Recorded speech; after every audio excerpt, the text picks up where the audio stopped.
ខ្ញុំចង់បង្ហាញអំពីការផ្លាស់ប្ដូរ shutter speed នៅលើម៉ាស៊ីនថតក្នុងនេះខ្ញុំបានយកម៉ាស៊ីនថត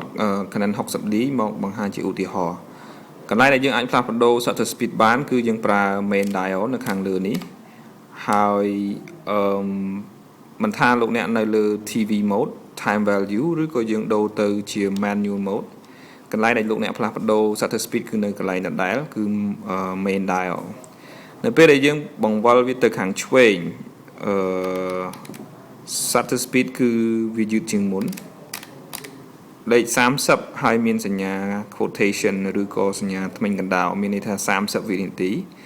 ហើយនៅពេលដែលយើងឃើញ1បែបនេះមានន័យថា1វិនាទីនៅជាប់នឹងធ្មេញកណ្ដោប្រសិនបើយើងឃើញ 0.5 មានន័យថា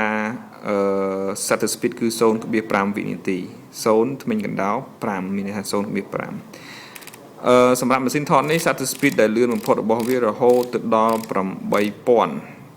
វ៉ាវអូខេនេះគឺជាលេខដែលធំបំផុត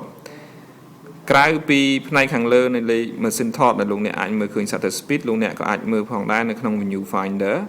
នៅក្នុងនេះគឺ shutter speed 8000យើងអាចមើលឃើញនៅក្នុង menu finder ក៏មានលេខ8000ដែរដូចដែលអ្នកឃើញហើយក្រៅពី menu finder លោកអ្នកក៏អាចឃើញផងដែរនៅ shutter speed ដែលយើងប្រើនៅលើ LCD screen ខាងក្រោយដើម្បីបង្ហាញ shutter speed នេះបានលុះត្រាតែលោកអ្នកចុច info ម្ដងចុចម្ដងទៀតរួចហើយចុចម្ដងទៀតលោកអ្នកនឹងឃើញ shutter speed នៅត្រង់នេះហើយនៅពេលដែលយើងផ្លាស់ប្ដូរ shutter speed លេខហ្នឹងក៏យើងអាចមើលឃើញនឹងការផ្លាស់ប្ដូររបស់វាដែរ